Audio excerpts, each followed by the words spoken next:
of page Kuf Nun Gimel.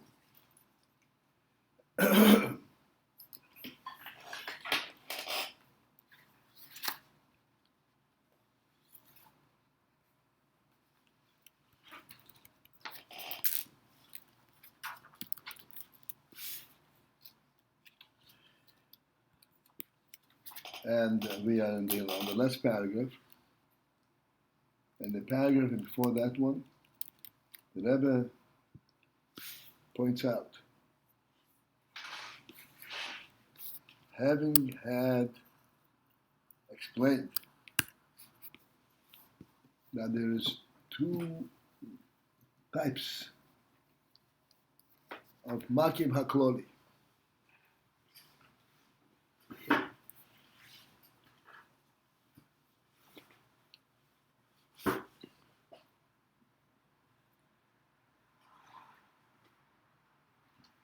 The Makif HaKloli, that's called Tehillah Ilah, and in our terms, it is the Makif HaKloli as it is part and representing the Etzem, the source itself. And then there's Makif HaKloli that is called Tehillah Tator, which is talking in terms of world. It's after the Tzimtzum. After the Tzimtzum means that the world has already been projected. So it has a much closer worldly identity. It's still a Makif, and it's still a Makif Kloli.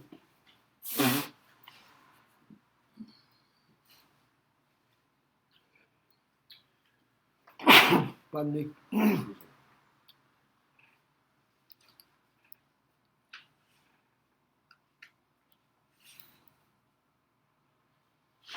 But it is much more related to world than to the source.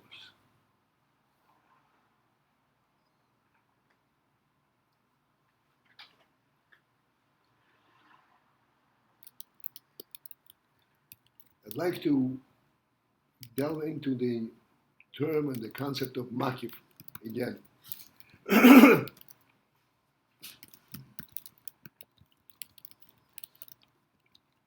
Which is really of enormous significance to us, particularly in this minor.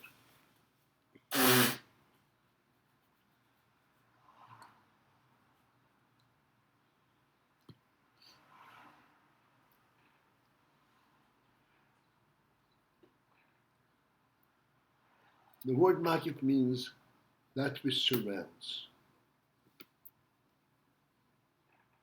The reason it surrounds is due to the fact that it is superior to that which it encompasses. Whatever is encompassed within the Makif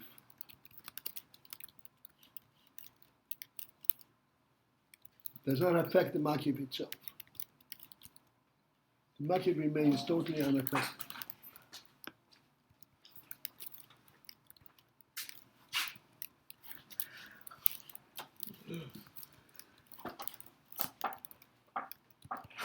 Now,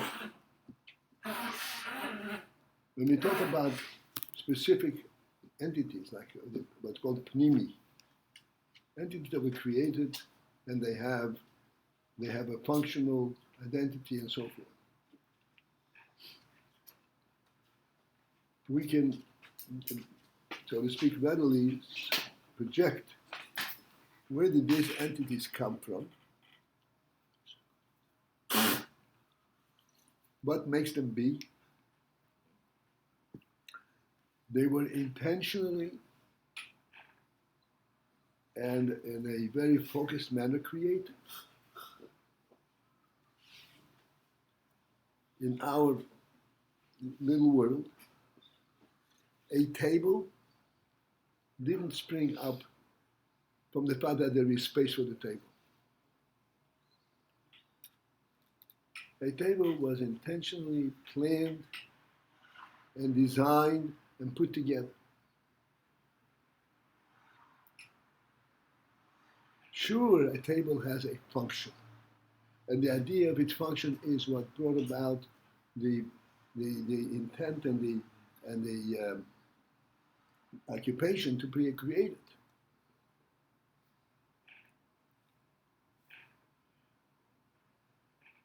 But in order for it to be created, it had to be put together piece by piece. And every detail had to be planned out and put together. This is how this Pnimi came to be.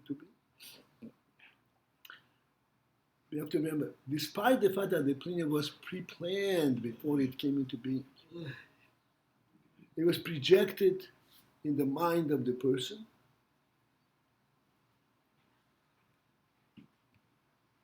to a very great extent into these details.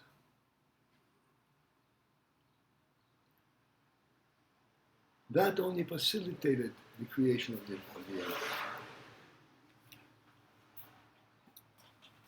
When we see the table, we don't say the table is reflection to the human mind. The table is a creation of human skill. That's called the hand skill. And if you are not a carpenter and if you're not trained, you won't be able to put together a table, even though you have a very good projection of what it should be, what it should look like.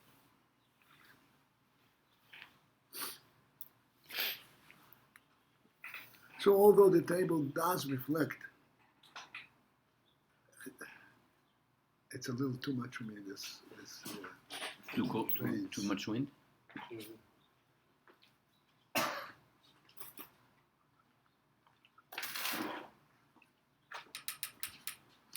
I notice that my handkerchief is in use. You know why? Okay.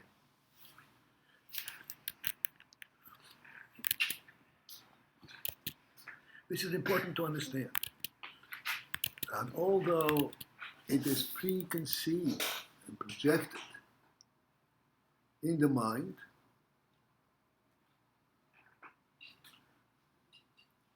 it is what we're looking at is a final product that was put together by practical skill.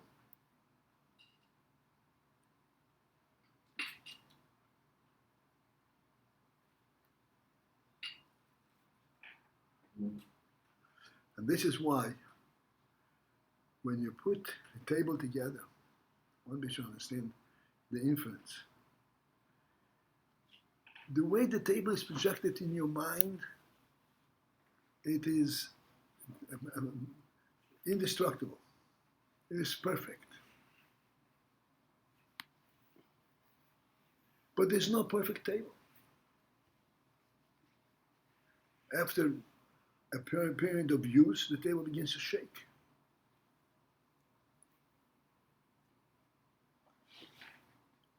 Why is it? Because it was not created from the mind, from the machshava, from the projected idea, the way it is in the human mind. It was created by the taking physical pieces of wood and putting them together with human skill. That cannot be perfect. No matter how well you put together, it remains two separate pieces of wood. They're held together, but nonetheless they're two separate. This leg of the table is supporting the board, but it does not recognize, so to speak, its function from an essential perspective. It can remain a leg even if it's separated back from the board. It is not something that defines its entire being.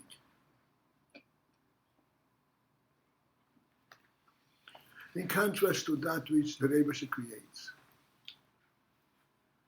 The REBBE created a human being with 2 hands and 2 feet and 2 legs. They fit and they constitute one whole entity.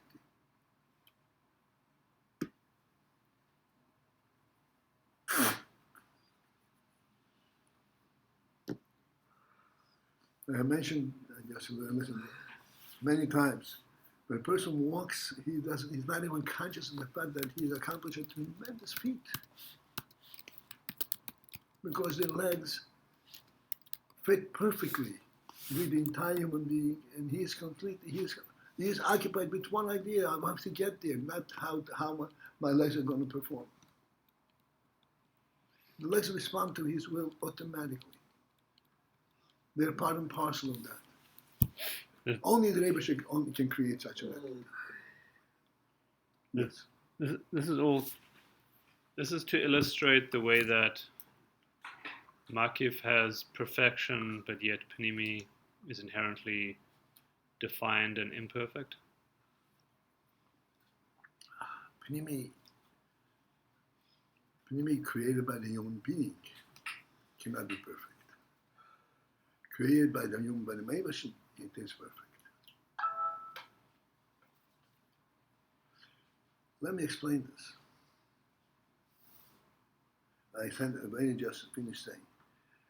A table is put together and it has 4 legs and it has a board. These 4 legs remain independent entities. They're not inspired, so to speak, by the fact that they're supporting a table. Right, so it's a composite. It's a composite remains. Yeah. To entities, separate entities. Well, fine. That's pointing out to us what? We fabricate things in the world. This is how when a human being creates. Yeah. Okay. He cannot create. This I'm saying. A Makif means it encompasses the union from an inception level. The human being is also put together from legs and hands, and 613 little pieces, to be exact. These 613 pieces are one unit, perfect entity, because they are created by the divine projection. And therefore, the divine spirit that created them permeates their actual being after they're created. The leg knows that its function is to be part of the group, not to be a separate thing that's connected to the body. It knows not intellectually. It lives from that.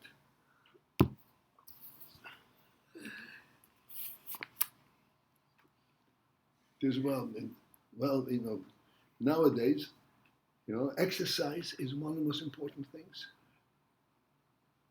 And the use of a table that uses up the solidity of the table. And the human being, the more you use it, the better it is, the healthier it is. How come?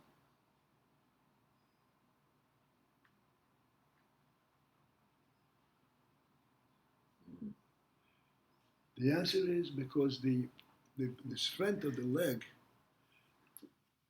is the reflection of the spirit that creates a human being, the human life. It is not a physical entity. And the more you use it, the more you express its function as part of the human being, the healthier it is.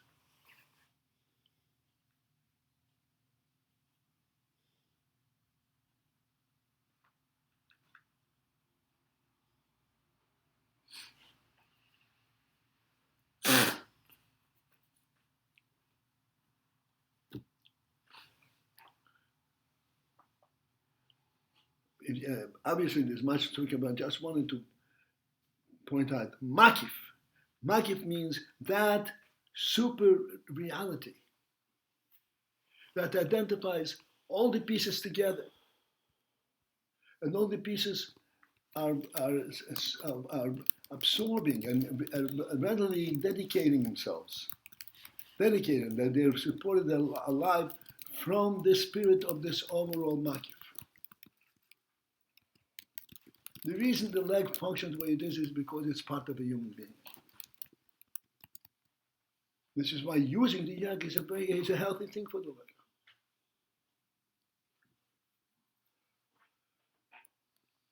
because this is where it gets its life force and its health. The more you use it, the healthier it is. Contrary to the, so to speak, to the superficial view as it is in the physical world.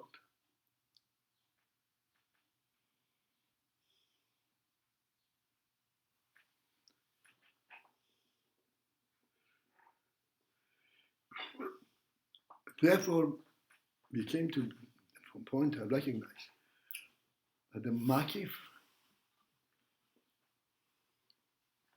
is a superior spirit, and that Makif exists, and it cannot be created by human effort.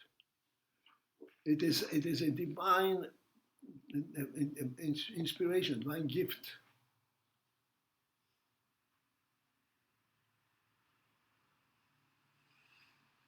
It says in the Zohar, just want to, another quote, speaking about the Rebbe, that the Rebbe's presence is what correlates all the different aspects in the world, all the details. There is nothing that correlates, that unites things in the world one to the other, but for the Rebbe's presence.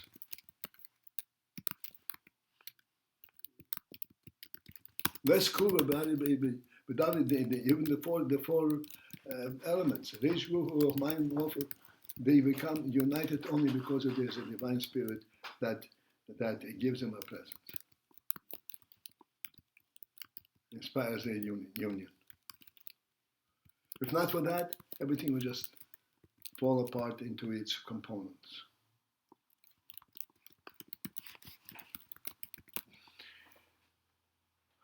This is called Makif. And the Rebbe explained, and we spoke about it a lot, there are two, generally speaking, there are two different levels. I should say three different levels of that. There is Makif HaKloli, a Makif that encompasses the entire reality. And then there's Makif Proti, a Makif that only encompasses one aspect.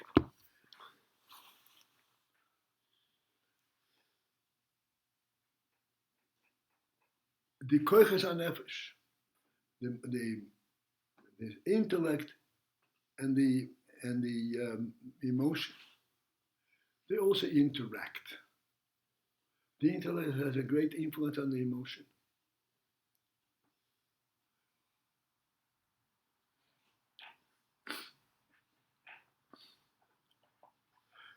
In order that the intellect and the emotion should interact, there has to be a makif that correlates them, that unites them as one.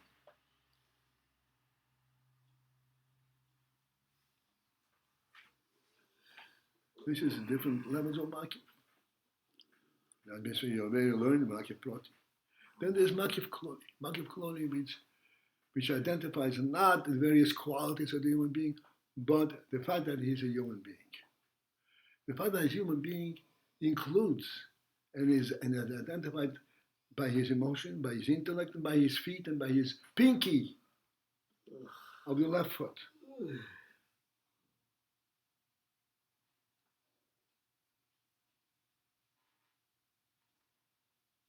As we mentioned many times, if a person has a damage in the pinky of the left foot, he's a balmum and he cannot serve in the Beit HaMikdash. Amazing thing. He's very capable. He can run a marathon.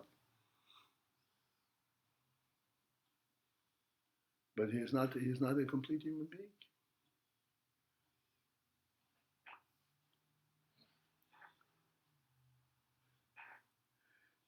Hence, we come to recognize the Makif has a tremendous effect on the entire entity.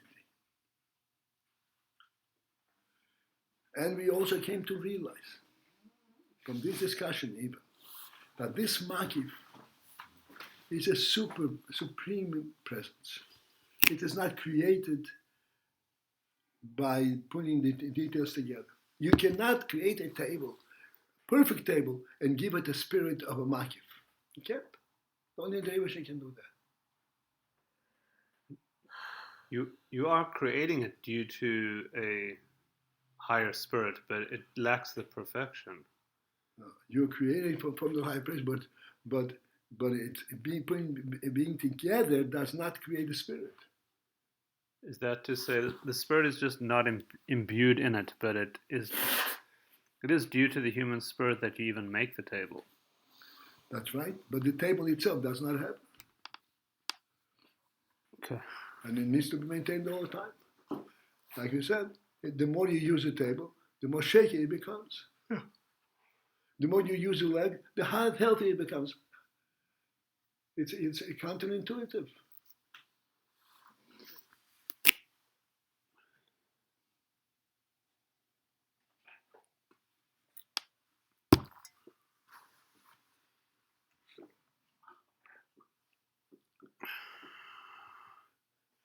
Therefore, we see that the Makif has an enormous influence.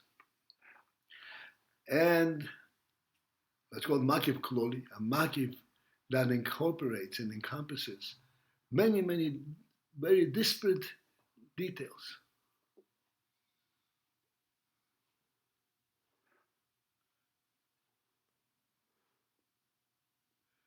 Such as intellect and emotion, which are very different in nature.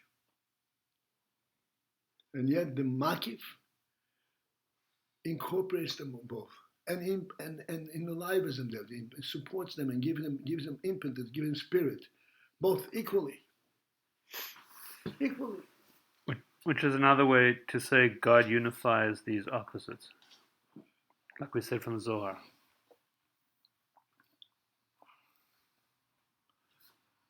He correlates. Yes.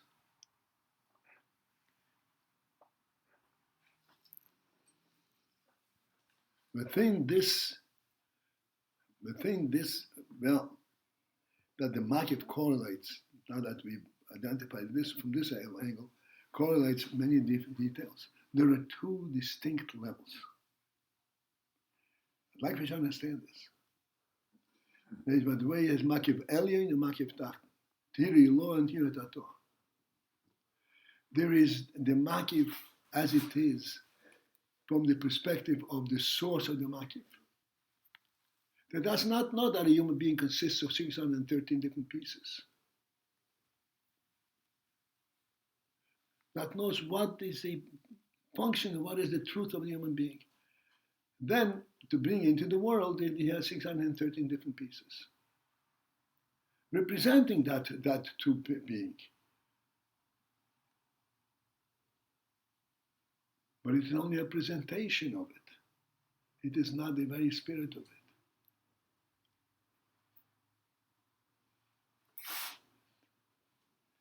So this is why we say in Makif Kloli, there are two different levels. This Makif Kloli as it is, before the Tzimtzum, which means it represents, before it is even conceptualized in a factual level.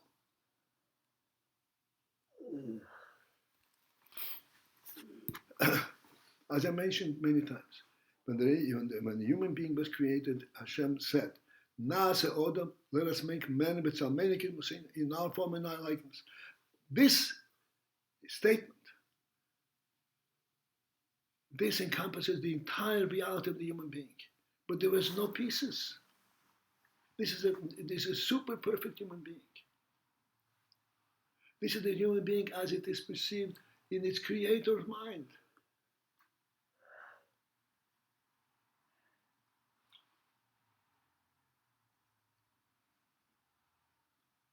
This human being cannot make mistakes, cannot do averas, cannot counter-say its creator. There's no way.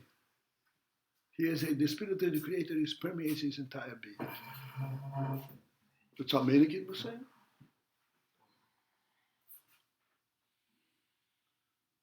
But then he was assigned a task, go into the world and rule the world. Once he goes into the world and starts ruling the world, he starts orienting himself on a different level, on a functional level.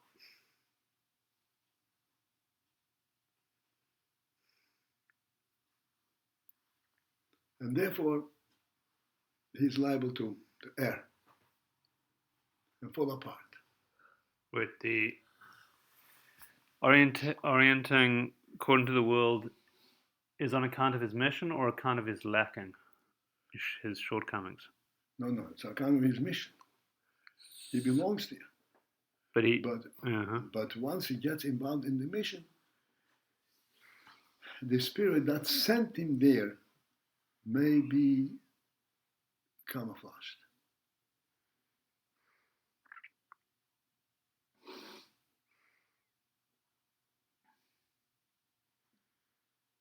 This is why when we take a piece of bread, we always have to make a brach. You have to remind ourselves, bread is bread, bread is so. Of course, when we come to eat bread, we want to come to eat real bread. But once you eat it, it has a taste, and it has a look, and it has a touch, and it's an enticing. We may lose sight of what kind of bread are we eating.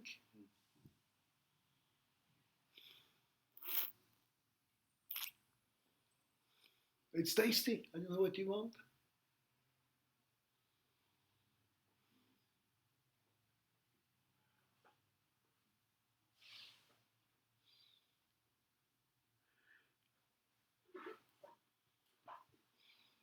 And within this arena, this category of Makif HaKloli that encompasses the whole reality, there are two different levels. What's called Makif Tiri Eloah, Makif Yetator, Makif Elyon, Makif Tachin.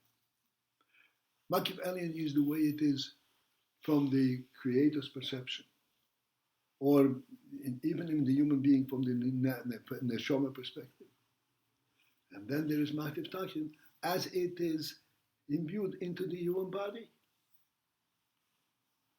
The human body functions as a perfect unit. Perfect unit. The minute you want to put your hand out, the hand stretches out automatically. Such obedience beyond imagination. It's one thing. The hand stretch and the will for it to stretch is one thing. But it's not the same union as it is within the neshama itself.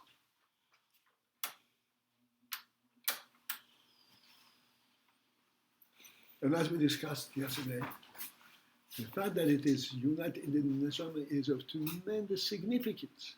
Just like in our moshel, if there is a well-structured business, and it does not have a chairman of the board, he doesn't. How much influence does the chairman of the board have on the practical level? Very, very important.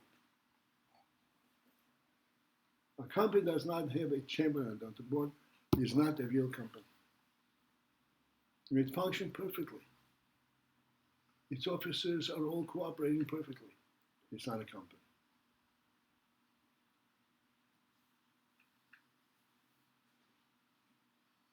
It doesn't represent a Makif.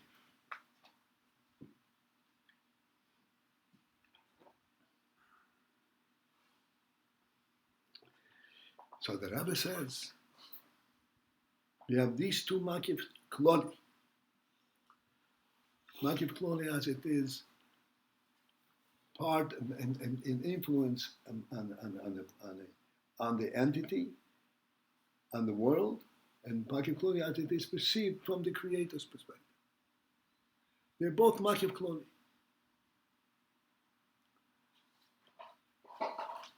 Just as we said before, and I'm repeating again. When we look at a human being, yes, we see all kinds of different people, but you look at one entity, he is already defined with 313 different pieces. But we don't say, oh, I see a hand and I see a leg. I see a human being. Even on the most practical and the lowest functional level. Because the cooperation between all the pieces is perfect, total.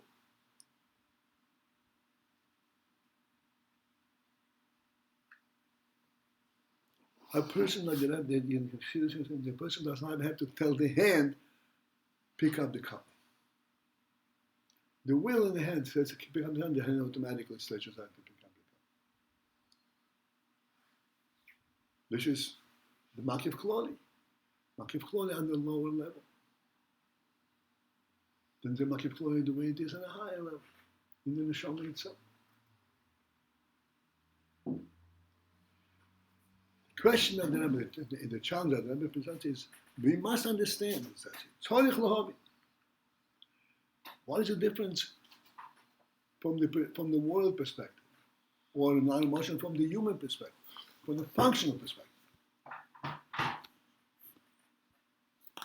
between the effect of the Makif Kloli in the Neshama, or Makif Kloli the way it is identified in the group, in our simple terms.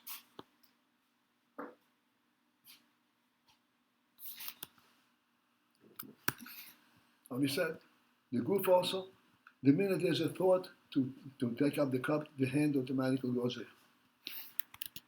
So it's a perfect union.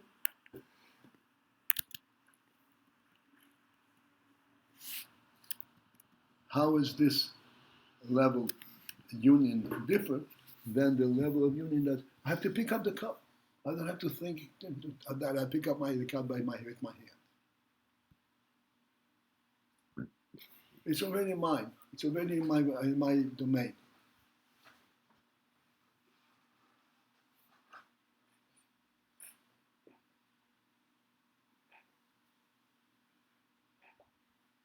So the Rebbe started explaining. The difference is like this.